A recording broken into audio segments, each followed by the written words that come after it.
오늘 저는 기적의 공동체, 그런 제목으로 하나님의 말씀을 전하겠습니다. 오늘 성경에는 우리가 상상할 수 없는 기적이 일어나고 있습니다.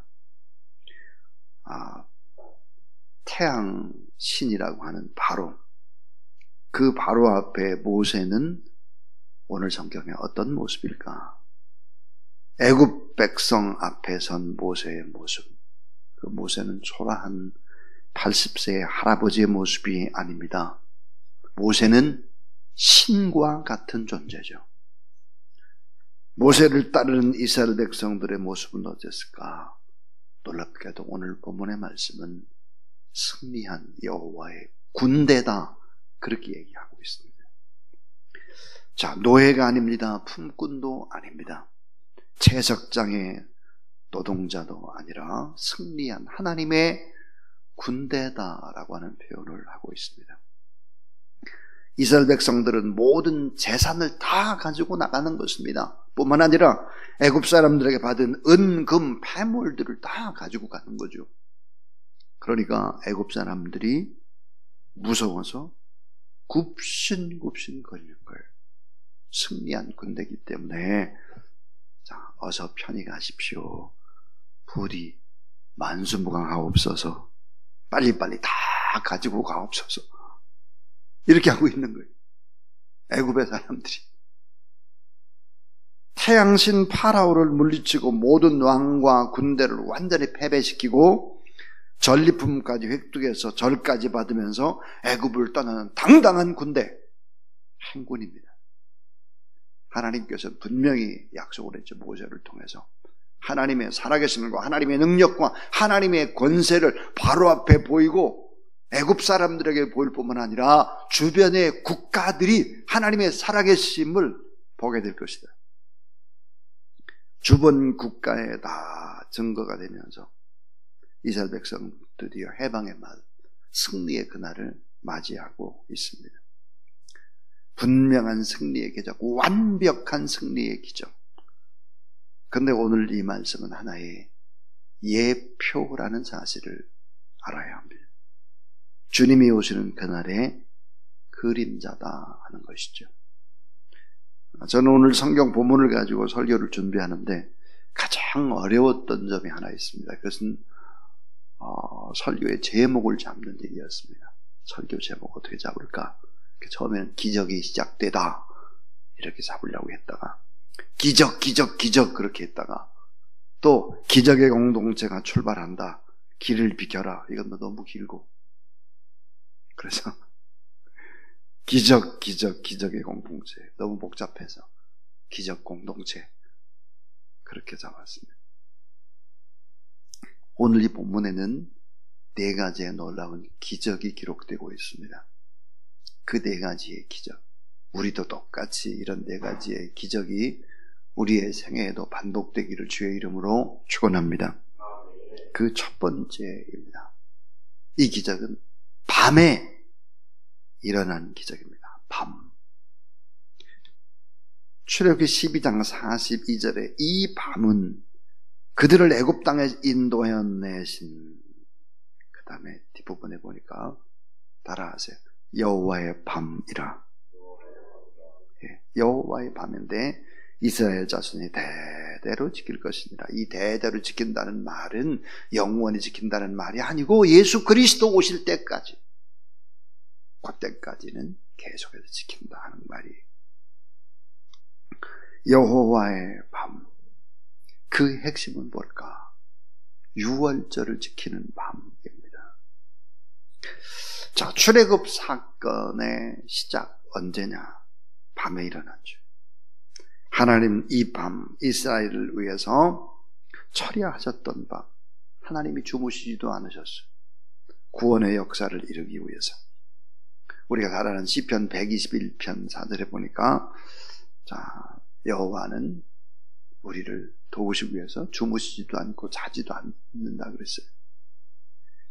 하나님의 은총은 우리의 구원을 위해서 졸지도 않고 주무시지도 않는다 그랬는데, 그렇게 계속해서 일하시는 하나님인데, 오늘 성경에 보면 아주 중요한 사실을 기록하고 있습니다. 시작이 밤이라는 거예요. 밤. 창세기 1장에서 반복되는 얘기가 있죠. 밤이 되고 아침이 되니 첫째 날이니라. 시작이 뭐예요? 밤이에요. 시작이 밤. 참 놀랍죠. 왜 밤의 시작일까 하는 거예요. 우리는 아침의 시작인데 사상이 참 이상하죠. 우리는 시작이 아침이에요. 근데 하나님을 믿는 사람들의 시작은 아침이 아니에요. 밤입니다. 밤. 이 밤, 그 시작은 어둠과 고난과 시련과 두려움과 죽음의 밤입니다. 이 밤은 고난과 고통의 시간이 될 수 있죠. 그런데 하나님의 사람에게는 이 밤이 축복이다. 하나님을 믿지 않는 사람에게는 밤이 두려움이에요. 고통이에요. 우리도 똑같이 밤이 고통이 되고 두려움이 될 수도 있어요. 그러나 결국은 이 밤은 축복의 시간이요, 구원의 시간이요, 해방의 시간이 밤이다. 삶의 어려움으로 시작이 되는 거예요. 시작은 참 미약함으로 시작이 되는 것이지요. 그러나 결국은 아침이 오고야만 하는 것이다. 그래서 이 기적은 다 밤이었다 하는 것입니다. 두 번째는 놀라운 영광의 탈출 기적입니다. 영광의 탈출. 우리가 보통 탈출하다를 엑소도스 그러잖아요. 엑소도스. 이 엑소도스의 기적인데, 영광의 엑소도스, 목적이 있는 엑소도스, 사상 최대의 출애굽의 엑소도스, 엄청난 규모, 성공한 엑소도스, 전무후무한 엑소도스죠. 세계 역사나 우리나라의 역사 속에서 노예들이 자유를 찾아서 대규모 탈출을 시도한 사건들이 있었죠. 예를 들어서 그 유명한 것이 로마의 스파르타쿠스의 난이라든지, 우리나라 고려 때 또 일어난 만적의 난이라든지, 이 같은 난이 있었습니다. 그러나 노예들의 반란이었기 때문에 모두 다 실패하고 말지요. 무참하게 진압되고 말았습니다. 결국은 이런 노예들만의 힘으로는 기존의 사회를, 그 질서를 뒤엎고 새로운 사회를 만드는 일은 어려운 일이죠. 불가능한 일이었습니다. 대개 하극상이 성공을 했어요. 밑에 있는 노예라든지 종이라든지 이런 하극상이 성공한 예는 어떤 것과 연결이 되어 있느냐? 귀족 중에 동조가 있었기 때문이죠. 사실상 공산당 혁명이라고 하는 것도 엘리트가 가담한 혁명입니다. 순수한 노동자나 농민만의 혁명은 아니었다는 사실을 알아야 합니다. 한양대학교 교수였던 리형희 교수, 제가 참 좋아하는 교수인데 돌아가셨어요. 리형희 교수는 이런 얘기를 하고 있습니다. 어떻게 기적적으로 한국이 민주화와 산업화를 동시에 이룰 수 있었느냐. 이게 다른 나라에 비해서 피 흘림도 물론 있었지만 그렇게 많지는 않았다. 한국은 어떻게 이렇게 짧은 시간의 역사 속에서 성공한 그런 나라가 될 수 있었겠는가? 리형희 교수의 분석은 이러합니다. 대학생들과 깨어있는 의식계층과 고통받는 민초들이 함께 있기 때문이라고 분석하고 있습니다. 사실 그렇습니다. 저희가 대학을 다닐 때 도서관에서 공부하는 일은 부끄러운 일이죠. 데모하는 일이죠. 나가서. 결국은 그래서 나라의 민주화가 가능해진 것이죠. 자, 민주화와 산업화를 동시에 읽어낼 수 있었던 핵심의 그 이유, 그것은 대학생들과 깨어있는 의식의 계층과 고통받는 민초들이 함께 있기 때문이다. 그런 얘기를 합니다. 조금 비껴가는 얘기인데, 그래서 이제 민중신학이라는 책에 보면은 민중은 두 가지로 구분합니다. 즉자적 민중과 대자적 민중이다. 결국은 합쳐야 아름다운 역사가 가능하다 하는 것이죠. 자, 오늘 이 성경 속에서 놀라운 기적을 봅니다. 그것은 뭘까? 야곱의 가족 70명이 요셉의 초청으로 애굽으로 이주를 했습니다. 70명이 이주를 했는데 오늘 본문에 보니까 출애굽의 기적은 얼마나 엄청난 기적의 사건이었을까를 한번 살펴보면 깜짝 놀라고 말 것입니다. 자, 성인 남자만 60만 명입니다. 오늘 성인 남자만 60만 명이었어요. 자, 여자라든지 노약자라든지 이런 분들은 아예 숫자로 치지를 않았죠. 누가복음 12장 52절에 보면 예수님께서 말씀하시기를 한 집에 5사람이 있어. 한 집에 5사람이 있다. 그러니까 보통 이때 당시 한 집에 식구가 5명쯤으로 계산을 했다는 것을 볼 수 있습니다. 자, 한 집에 5사람이 있어 분쟁하되 예수님도 그렇게 비유를 했거든요. 그건 5명이라고 생각을 해보죠. 이게 그럼 이게 출애굽의 숫자가 얼마가 되겠나? 그래서 결국은 200만 명 이상이다 이렇게 보죠. 근데 여러분 200만 명 이상이 아닙니다. 자세히 성경을 들여다보면 자, 중단 잡족이 포함되어 있다 그랬습니다. 중단 잡족. 그러니까 이스라엘 백성들과 함께 타국에서 온 노예라든지 종들이 다 함께 탈출을 했다라고 하는 것을 알 수 있습니다. 엄청난 숫자죠. 자, 이스라엘이 승리했다 그러니까 이스라엘을 따라온 거예요. 다시 말하면 승리한 장군이나 이런 사람들을 노예들이 따라오잖아요. 그러니까 이스라엘에 승리했으니까 결국은 따라온 거예요. 중단 잡족들이, 노예들이 따라왔어요. 신학자들이라든지 책들을 보면 수십만에 해당될 것이다. 수십만. 그렇게 얘기를 하고 있죠. 자, 그럼 수십만이 더 붙어야 됩니다. 그뿐 아니에요. 소, 양, 염소, 낙타, 닭, 오리, 금은, 뱀을 전부 다. 자, 이스라엘 백성이 중요하다고 생각하는 다 싫고 다 이렇게 가는 행렬이 이게 보통 행렬이 아니죠. 그러니까 출애굽의 사건은 엄청난 규모였다라고 하는 사실입니다. 성경을 그냥 후루룩 그냥 읽고 말면 안 되는 거예요, 이게. 이 사건 뭘까요? 예수 그리스도의 십자가 사건의 예표다 하는 거예요. 예수 그리스도의 십자가의 죽으심이야말로 전 세계적인 탈출이요 해방이 되는 것이다. 5대양 6대도 지구의 지축을 흔드는 엑소도스가 예수 그리스도의 십자가 앞에서 이루어진다는 사실을 믿으시기 바랍니다. 자, 예수 그리스도의 대규모의 탈출 엑소도스, 그건 뭘까요?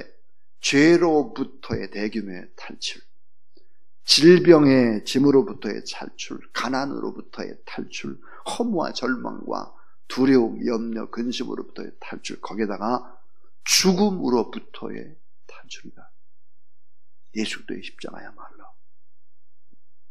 이 사실을 사도 바울은 보았고 알았고 확신했다. 그래서 이 바울이 오직 예수 그리스도의 십자가만을 자랑한다.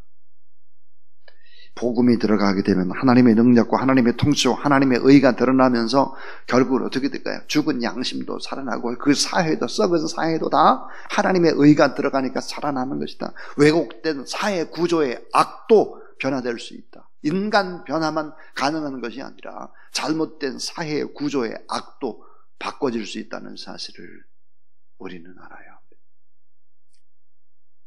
자, 그 다음에 또 하나 놀라운 기적이 있습니다. 그 기적은 바로 약속 성취의 기적입니다. 약속 성취의 기적이다. 출애굽기 12장 41절에 보면 430년이 마치는 그날에 여호와의 군대가 다 애굽 땅에서 나왔은즉 그랬습니다. 이 말씀은 과연 어떤 말씀일까? 이 말씀은 바로 아브라함에게 약속하신 시간입니다. 창세기 15장 13절부터 18절에 하나님은 아브라함에게 이스라엘 자손이 번성하게 될 것이고 훈련을 받는 시간이, 내 후손이 훈련받는 시간이 400년 지나야 될 것이다. 그리고 내 후손이 많은 큰 재물을 끌고 나오리라. 그렇게 분명히 창세기에 15장에 약속하고 있습니다. 하나님은 어떤 분일까? 약속한 것을 반드시 지키고 성취하시는 하나님이시다. 주권자이신 하나님, 하나님의 해식에는 정확하게 돌아가고 있다. 1분 1초의 오차도 없이 하나님의 뜻대로, 약속대로 하나님은 이루어 가시는 하나님이라는 사실을 믿으시기 바랍니다. 하나님의 시계가 있어요. 우리가 보는 시계, 이 시계와 다른 하나님의 시계, 1분 1초도 오차가 없는 하나님의 시계. 오늘 우리가 주님의 말씀을 의지해야 하는 이유가 바로 정확한 하나님의 시간표, 하나님을 의지하자면 안 되는 하나님의 시간이 있다 이 말이에요. 그러므로 우리가 하나님의 말씀을 붙잡고 살아가는 거예요. 하나님께서 택한 자를 단 한 사람도 잃어버리지 않는다 그랬어요. 오늘 교회의 모습이 무력하고 부패한 것 같고 힘이 없는 것 같고 코로나19 앞에 발발 따는 사람들도 있는 것 같지만 사실은 그렇지 않죠. 하나님의 말씀을 전가하는 교회는 하나님이 사용하는 하나님의 시계가 될 수 있다. 따라하세요. 약속하신 그대로 인도하시는 하나님. 오늘 출애굽기 12장 50절부터 51절 말씀도 여호와께서 모세와 아론에게 명하신 대로 행하였다 그랬어요. 결국은 약속대로 하는 거예요. 약속대로. 아브라함 때 약속한 것을 그대로 하나님이 이루어 가신다. 약속 성취의 기적을 우리는 보는 것입니다. 마지막 네 번째 기적입니다. 그것은 바로 수많은 잡족들도 기적의 길이 열렸다 하는 것입니다. 수많은 잡족들도 기적의 길이 열렸어요. 어떤 기적의 길? 하나님의 자녀가 되는, 하나님의 자녀가 될 수 있는 길이 열렸다는 것입니다. 하나님의 백성이 되기 위해서 어느 나라 어디에서 잡혀왔는지 모르지만 그 노예라고 할지라도 다 하나님의 자녀가 될 수 있다. 구원의 은혜는 혈통과 민족을 초월해서 누구에게나 다 열려있는 것이다. 비중단 잡족들이 하나님의 백성이 되기 위해서, 유월절 음식을 먹기 위해서 어떤 절차를 거쳐야 되느냐? 할례를 받으라고 했어요. 여러분, 할례가 무엇입니까? 할례라고 하는 것은 더러운 것을 잘라내는 거룩한 성결의 표식입니다. 그러니까 우상 숭배했던 옛날의 생활을 잘라내는 것이죠. 예수 그리스도의 십자가를 믿고 그 피로 정결함을 입고 성령의 능력으로 새롭게 살겠다라고 결단을 하는 것입니다. 그래야 하나님의 은혜를 누릴 수 있고 그 은혜 안으로 들어갈 수 있다. 예수 그리스도를 인격적으로 영접하고 공개적으로 신앙 고백을 하면서 우리는 세례를 받는 것입니다. 오늘 구약성경의 이 할례, 오늘 본문의 할례라고 하는 것은 지금으로 말하면 세례와 같은 것이죠. 자, 회개하고 물 세례를 받는 것 중요합니다. 왜 그럴까요? 옛 생활, 옛 가치관, 세속적인 우상 숭배의 삶을 어때요? 잘라내고 예수 그리스도를 영접하고 예수 그리스도를 믿는 것이기 때문이죠. 할례라고 하는 것이 남자의 생식기의 끝을 잘라내는 것이니까요. 그것은 바로 예수 그리스도의 십자가의 능력을 믿고 내 인생을 새롭게 살겠다라고 하는 결단이 바로 세례다 하는 것입니다. 이 세례를 받으면 자, 그 어느 나라에서 애굽에 잡혀온 노예라고 할지라도 그 노예도 다 하나님의 백성이 될 수 있다. 영원한 하나님의 나라에 갈 수 있다. 수많은 잡족들도 하나님의 자녀가 되는 기적의 길이 열렸다 하는 것입니다. 자, 오늘 4가지의 기적. 수많은 사람들, 우리가 인생을 어떻게 살았는지 모르지만 하나님의 자녀가 되는 기적이 열렸다. 약속 성취의 기적이 이루어졌다. 영광의 탈출, 승리의 기적이 일어났다. 근데 시작은 밤이었다. 사랑하는 여러분, 우리 인생에 지금 밤을 맞고 있는 사람이 있을 수 있죠. 물질적으로 어려울 수 있고, 또 몸이 아플 수도 있고, 사업에 어려움이 있고, 자녀들이 내 뜻대로 안 되고, 이런 밤이 있을 수 있습니다. 이 밤에 주님을 만나면 이 밤에 기적이 일어난다는 사실을 믿으시기 바랍니다. 여러분에게도 이런 축복의 시간, 또 놀라운 기적의 역사들이 일어나는, 또 오늘 5월 한 달 동안 우리가 천상의 복기도를 계속해서 기도를 하게 될 것인데, 기도하는 자리에 기적이 일어나고 기도 제목으로 내놓은 것마다 다 이어서 기도할 때 그 기도를 하나님이 들으시고 믿고 구한 것은 받은 듯 믿으라, 그래야만 그대로 되리라 했습니다. 우리가 또 나라와 민족으로 해서 정보기도 할 때도 하나님께서 일하시는 것을 목도하는 귀한 5월 한 달이 될 수 있기를 주의 이름으로 축원합니다.